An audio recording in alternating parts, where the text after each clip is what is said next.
লিটন দাসের ব্যাট কি আবারও এক দীর্ঘ শীতনিদ্রায় চলে গেল? না না, প্যানিক হওয়ার কিছু নেই। মাত্র এক সিরিজ আগেই শ্রীলঙ্কার বিপক্ষে যে আমরা টি-20 সিরিজটা জিতলাম, সেইখানেই Liton player of the series নির্বাচিত হয়েছেন। বাংলাদেশের জয়ে সামনে থেকে নেতৃত্ব যেমন দিয়েছেন, ঠিক তেমনি ভাবে তার ব্যাটও হেসে উঠেছিল অনেক অনেক দিন পরে। জাস্ট এরপরেই পাকিস্তানের বিপক্ষে সিরিজের ব্যর্থতার কারণে দীর্ঘ শীতনিদ্রার আলোচনাটা বা প্রসঙ্গটাই বা আসে কিভাবে? আসছে কারণ লিটনের ক্যারিয়ার ট্র্যাকটা যদি আমরা দেখি, নেদারল্যান্ডসের বিপক্ষে যে সিরিজটা বাংলাদেশ শুরু করছে সিলেটে, সেইখানে বাংলাদেশের এশিয়া কাপের প্রস্তুতির ব্যাপার তো রয়েছেই, একই সঙ্গে ক্যাপ্টেন লিটনের ফর্মে ফেরার ব্যাপারটাও রয়েছে। এবং শ্রীলঙ্কার বিপক্ষে ওই সিরিজটা যে কেবলই ব্যতিক্রম ছিল না, সেইটা প্রমাণ করার দায়ও লিটন দাসের আছে। লিটন কি এই সিরিজে সেটা করতে পারবেন? দেখুন, আমার খুব প্রিয় একটা কোট রাহুল দ্রাবিড়ের, সেই কথাটা যে ভারতের জার্সি গায়ে আমি 604টা ম্যাচে ব্যাটিং করেছি, তার মধ্যে 410টা ম্যাচেই আমি ফেল করেছি, অর্থাৎ 50ও করতে পারিনি।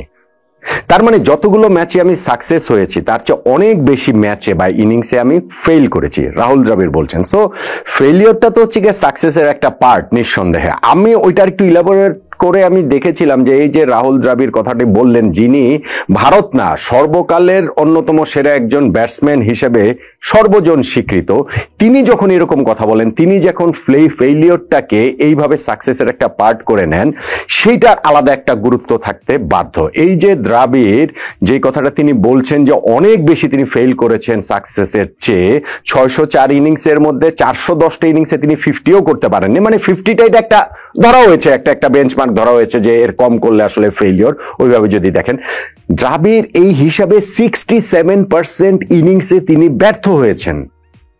যেই রাহুল দ্রাবিড় তিনি 193টা তার 50+ স্কোর রয়েছে, 48টা সেঞ্চুরি রয়েছে এবং 145টা তার 50 রয়েছে ইন্টারন্যাশনাল ক্রিকেটে, তার ফেইলিওরের পার্সেন্টেজ হচ্ছে গিয়ে 67%। সো আপনি 67% মানে প্রতি 3 ইনিংসের মধ্যে 2টা ইনিংসে তিনি ফেল করেছেন। আমি 50টাকে যদি একটা বেঞ্চমার্ক ধরে নেই, লিটন দাসের পুরো ক্যারিয়ার যদি আমরা দেখি, তাহলে এরকম সংখ্যা তো আমরা বের করতেই পারি। কিন্তু আমরা যেটা এখন টি-20 খেলছি, টি-20তে আমরা শুধু ফোকাস করছি, সেই জায়গাটাতে যদি আসি, তাহলে লিটন দাসের এই যে শ্রীলঙ্কার বিপক্ষে সিরিজটার কথা আমি বলছি, সেইটাকে মাথায় রেখেও সর্বশেষ 36টা ইনিংসে লিটন মাত্র 2টা তার 50+ স্কোর রয়েছে। 36 ইনিংসে 34 বার তিনি কোট আনকোট ফেল করেছেন। নট নেসেসারি এগুলো সবই যে ফেলিওর তা না। পাকিস্তানে যেমন তার 30 বলে 48 রানে একটা ভালো ইনিংস রয়েছে, টি-20 ম্যাচে 50 করা মানেই যে সাকসেস, এর কম করলে সেটা ফেলিওর তা না। কিন্তু আমি যদি মোটা দাগে দ্রাবিড়ের ওই কথাটাকে অনুসরণ করি, তাহলে 36টা সর্বশেষ ইনিংস টি-20, তার মধ্যে 34 বার লিটন দাস ফেল করেছেন। তার এখানে ফেইলিওরের পার্সেন্টেজটা হচ্ছে 94%। এইটা কিন্তু অ্যালার্মিং। আপনি এটাকে ওই যে 50 কম করেছেন কিন্তু ইম্প্যাক্টফুল ইনিংস খেলেছেন, সেগুলোকেও যদি ধরেন, তাহলে ওই পার্সেন্টেজটা ফেইলিওরের 94% থেকে কমে না হয় 89%ই হলো, না হয় 84%ই হলো, এর চেয়ে কম কিন্তু না। সো লিটন দাসের মতো একজন ব্যাটসম্যান যখন এই সাম্প্রতিক সময়ে গত এই দীর্ঘ একটা সময়ে তার 84% কিংবা 94% টি-20 ইনিংসে তিনি ফেল করেন, এটা বাংলাদেশের জন্য অ্যালার্মিং। হ্যাঁ, শ্রীলঙ্কার বিপক্ষে ওই সিরিজটা তার ভালো কেটেছে, যেখানে তিনি 76 রানের একটা ঝকঝকে ইনিংস খেলেছেন, আরেকটা ম্যাচে 6 রান করেছেন, আরেকটা ম্যাচে 32 রান করেছেন, 3 ম্যাচ মিলে 114 রান করেছেন। বাংলাদেশ সিরিজ জিতেছে, ক্যাপ্টেন হিসেবে লিটন লিড করেছেন সামনে থেকে, তার হচ্ছে গিয়ে সবকিছু মিলিয়ে তাকে প্লেয়ার অফ দ্য সিরিজের পুরস্কারটা দেওয়া হয়েছিল। কিন্তু এর পরপরই আবার আমরা পাকিস্তানের বিপক্ষে যে সিরিজটা খেললাম, সেইখানে ঘরের মাটিতে 3টা ম্যাচে কিন্তু লিটন ফেল করেছেন।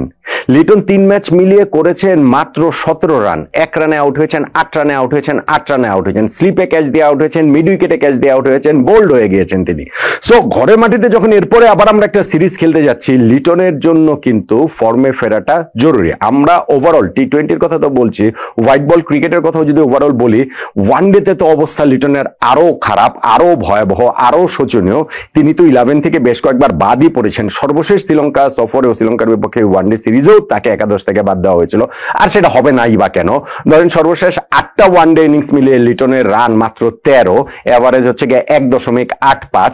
এইটা আসলে টেইলেন্ডার মানে কি নাম্বার 11 ব্যাটসম্যানের জন্য বিব্রতকর রেকর্ড। সেইখানে লিটন দাসের মতো একজনের ব্যাট থেকে যখন এরকম একটা একটা অবস্থা হয়, সেটা বাংলাদেশ টিমের জন্য নিঃসন্দেহে অনেক বড় দুশ্চিন্তা।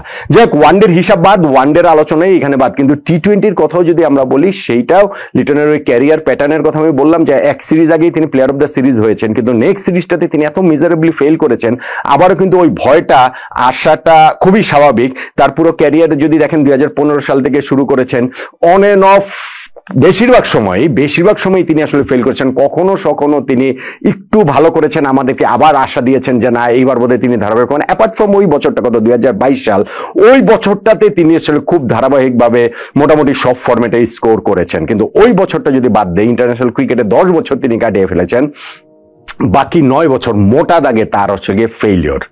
এখন 10 বছরের মধ্যে 9 বছর ফেইলিওর, এটা কিন্তু একটা বিরাট বড় সংখ্যা। আপনি সেই সংখ্যাটাও, সেই ফেইলিওরের পার্সেন্টেজটাও 90%। আমি মোটা দাগে বলছি, মানে যে ফেইলিওর ইয়ারগুলোতে যে তার ভালো ইনিংস নাই, অসাধারণ ইনিংস নেই, তা তো না। আমাদের সেই ধরেন এশিয়া কাপে 2018 সালে ফাইনালের সেই সেঞ্চুরি, যদি আপনি মনে করেন যে 2019 ওয়ার্ল্ড কাপে ওয়েস্ট ইন্ডিজের বিপক্ষে সেই 94, টেস্টে তো এই যে পাকিস্তানের রাওয়ালপিন্ডি টেস্টে কি অসাধারণ তিনি সেঞ্চুরি করেছেন, যেটা আমার মনে হয় যে one of the finest knock Bangladesh ক্রিকেটের গত বছরের কথা। কিন্তু তার ক্যারিয়ারের যে প্যাটার্নের যে জায়গাটা, আপনি যদি এখন টি-20-র কথা যদি ধরেন, তাহলে এই যে 36টা ইনিংসে সর্বশেষ, তার মধ্যে 34টা ইনিংসে তিনি 50ও করতে পারেননি, এবং লাস্ট একটা সিরিজ আগেই তিনি প্লেয়ার অফ দ্য সিরিজ হওয়া সত্ত্বেও নেক্সট সিরিজটা, এবং ওইটা অ্যাওয়েতে, নেক্সট সিরিজটা হোমে 3 ম্যাচ মিলিয়ে মাত্র 17 রান করেছেন, তখন কিন্তু একটু আসলে আতঙ্কের জায়গাটা থাকে। সো লিটনকে এই সিরিজটা ক্যাপ্টেন হিসেবে সামনে থেকে তো লিড করতে হবে, টিমের প্রিপারেশনের ব্যাপারটা তো রয়েছে। এশিয়া কাপের আগে আমাদের 11 দেখে নেওয়ার, ফাইনাল আমরা কোন 11-এ সেটেল করবো সেটা দেখে নেওয়ার ব্যাপার তো রয়েছেই। বেশ কিছু পজিশনে আমাদের এখনো মানে গ্র্যাব করা রয়েছে, সেগুলো তো ব্যাপার আছেই।